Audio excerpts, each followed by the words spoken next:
All right, everybody. Welcome to the boost. Okay, Andy, stick with me in case I lose it. But I appreciate everybody sticking with me and sticking on this. Yeah, live radio is always fun. For those that are here live, you understand the patience that you need to maintain everything that we're doing here. So thank you so much for joining us. I'm sorry, but yes, this is what happened yesterday. For those that are tuning in now, we did this yesterday and this whole thing, but I was on the road, so it was a lot harder. So we apologize for the technical difficulties, but we appreciate you being with us. And as things are loading, we're going to get going today. We've been talking about this concept of results and effort. If you remember, this is what we spoke about last week. And just put it into the chat because nothing is open for me yet. So if you don't mind putting the dedication today into the chat, that's the best thing for me right now. Actually, you know what? I'm going to do it right now. So today's show is dedicated Le'ilu Nishmas Avraham Yonah ben Nachum HaKohen, for the elevated soul of this great man on his fourth yahrzeit. May his neshama have an aliyah. May his memory be a blessing for his children and his grandchildren. We thank you so much for your sponsorship. So we've been talking about this idea of efforts and results. And I want to spend a little bit of time on it because it's super important to understand, in my opinion, just how it works. Growing up, like we spoke about last week, if you remember, growing up, you live in a world where everything is very results driven. Everything is very focused on results. And so when you live in a world where really it doesn't matter how hard you studied, it matters what you get on the test. I was on the phone yesterday with somebody who got a certain grade on their LSATs. And this guy's like the greatest guy in the world. You know what I'm saying? Like, and he does this and he does that and he does this and he does that. And he's constantly doing everything for everything. And he gets a grade on his LSATs. And it was so hard for me to break it to this person that, yeah, they don't care. Like, really, they don't care. I know that, like, you know, you're the future, you know, Supreme Court justice because you dedicate your time, and I got it. Don't want law school. That's not how it works. Like, they don't care. Really. I mean, they say they care. They don't care. It's what you get on your LSATs. It's a result. Like, it doesn't matter. I remember reading a whole thing about Olympic athletes. It's amazing what goes on in the world of Olympic athletes. Not just professional athletes, Olympic athletes. It's very different. Professional athlete plays dozens and hundreds of games a year.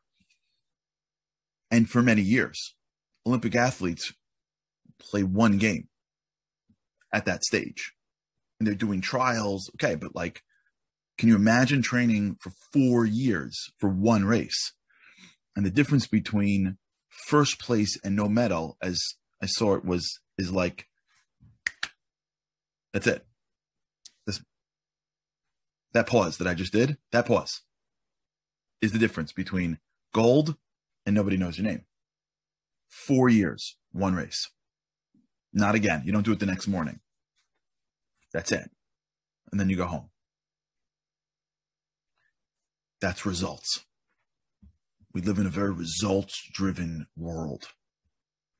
And so when we speak, and what we've been speaking about really, in my humble opinion, which is this key to freedom, is the key to letting the wins in, which is letting the effort in. We have to identify that underneath results is effort. It's underneath it because of how we were raised. Nobody ever tells somebody after they win the championships, you played really hard. Good job. We won. Oh my gosh, we won. And by the way, even if it was a fluke, even if the other team played harder and was better and some fluke miracle happened and the ball bounced off someone's helmet and landed into the hands of the player and the guy, I don't know, doesn't matter. Nobody's like, well, you know, really shouldn't have won because like it wasn't fair. Nobody cares. We got the result we wanted. Like, the people that get the effort speech are the people that lose. So we have this neural connection between effort being losing. And so when we approach our lives and we do not get the results that we want, it's hard for us to not be disappointed. It's hard for us to not feel less. You work your tail off to get for a test and you don't get the grade you want. It's really hard to be like, I gave it 100%. I'm good. No, I'm good. No, I got it. I'm good. I let the wind seep in. I got it. No, I get it. I know I failed, but I know me. I killed it. I'm good. Can you imagine? Imagine a guy gets off the field. No, it's okay. No, it's okay. Yeah, you take the trophy. I'm good. No, really, I'm good. I'm a champion. I'm a champion in my mind. Who does that? Who lives like that? Now, if you live like that, you got to kiss somebody because somebody raised you well. You got to give somebody a hug or somebody a thank you. Because if what I'm saying is natural to you, in the loss, you feel like a winner because you gave it 100%. Look up that chain. The world didn't give that to you. I can tell you that much. Somebody gave that to you. Whoever that somebody is, you make sure they give them a nice big happy someone's card.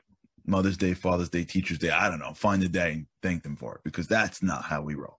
That's a spiritual way of seeing the world. We live in a physical world. We live in a material world.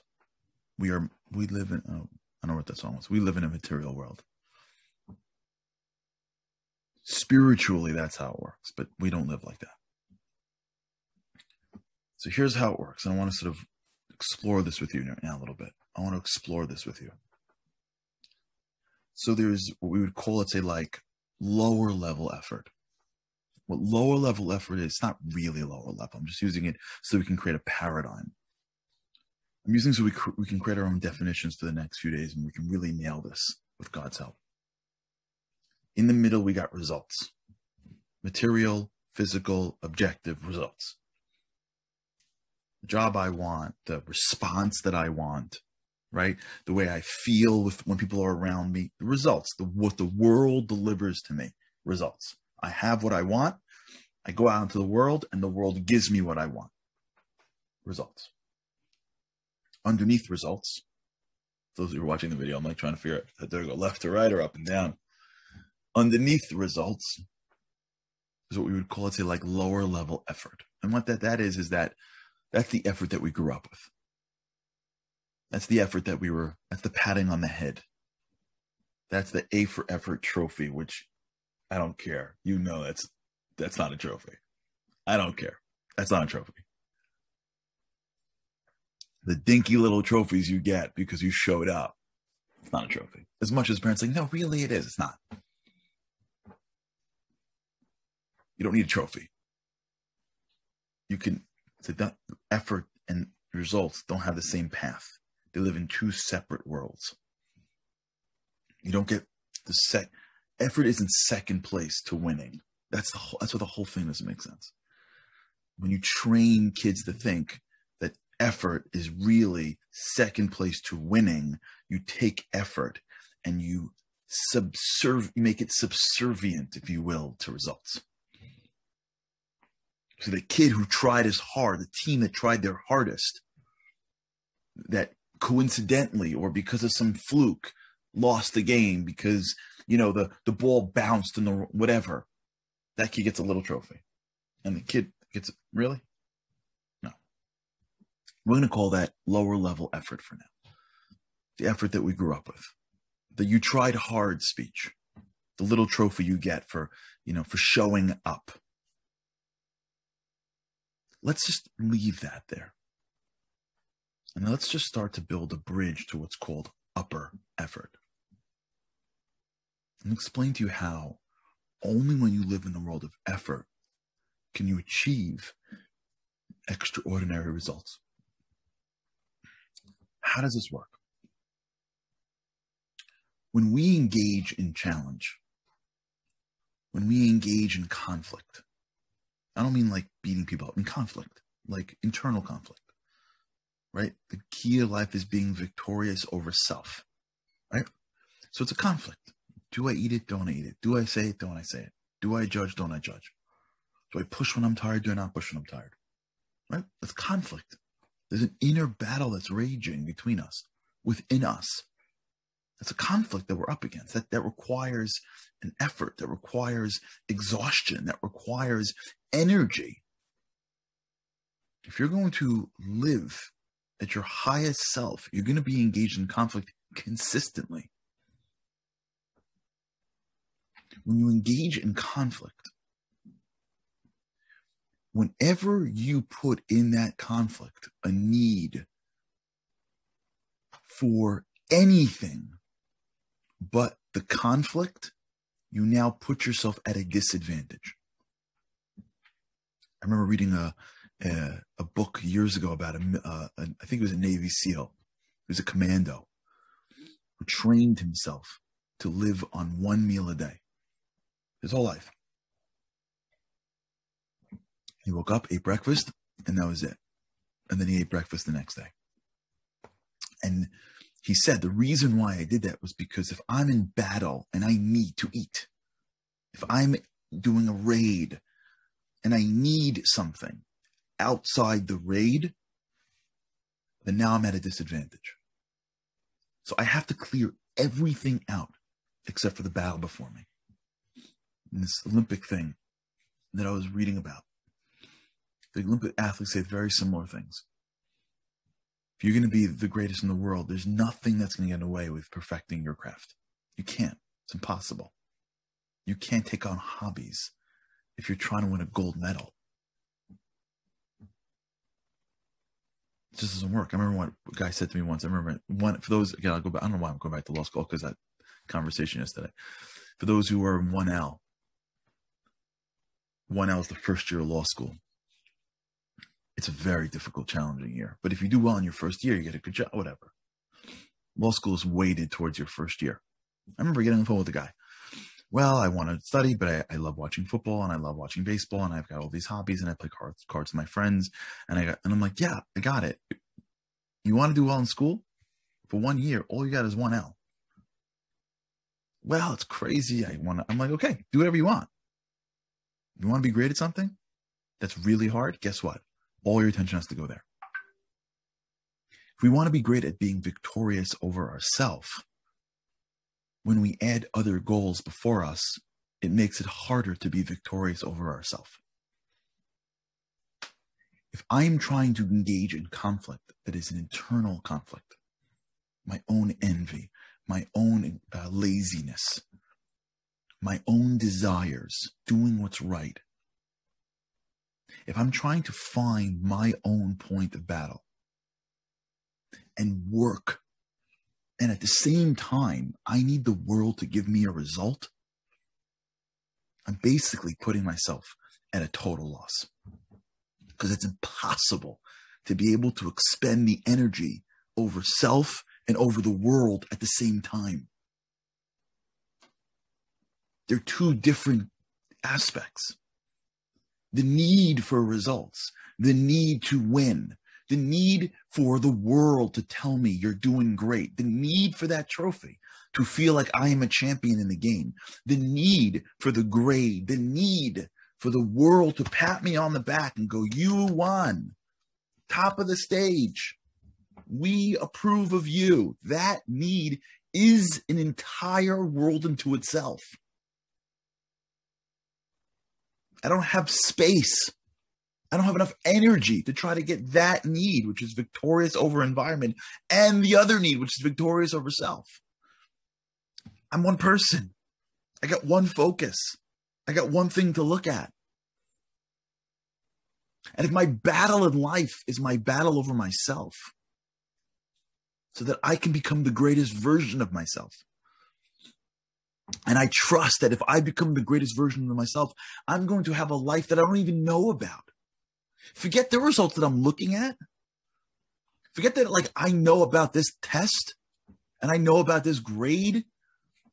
If I'm victorious over myself, if I become a learner, if I become an intellectual explorer, if I look at my grades as a way to train myself to think and learn, I don't even know what's even possible for me. It's not going to be math. It's not going to be what you determine the curriculum is at my age. Are you kidding me? You know what it means to be intellectually curious? You know what it means to be a constant learner? This world is your oyster. There's stuff out there that didn't make it to the books yet. You know how long it takes it to make it to a school book in a school?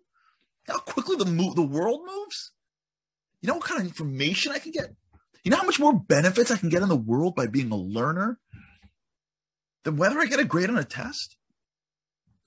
If I'm sitting and studying and my goal is grade on test, I can't then say my goal is to push myself to the max so that I can build the traits of constant learning and curiosity. And I can use this as an exercise to build me, to overcome my challenges of laziness, my insecurities of not being smart enough, so that I, when I graduate out of this school or graduate out of this program, have the tools and the traits to constantly be engaged in new information. I can't do both. Either I'm going to try to get that A and I need that A to feel good about myself, or I'm going to try to beat my own insecurities and laziness, and I'm going to become a real learner. I'm going to use this time in my life to work on this mentality. I hope I get an A. I don't need you to give me an A to feel like I've been successful. All right, we got to talk about this. It's already late. Okay, we'll continue. Just the beginning. We'll continue. Higher level effort. That's what we're getting at. We're slowly starting to see it. Okay, have an amazing day, everybody. Thanks so much for joining us. Sorry for the technical difficulties. And with God's help, I can't wait to see you again tomorrow. Have a great day.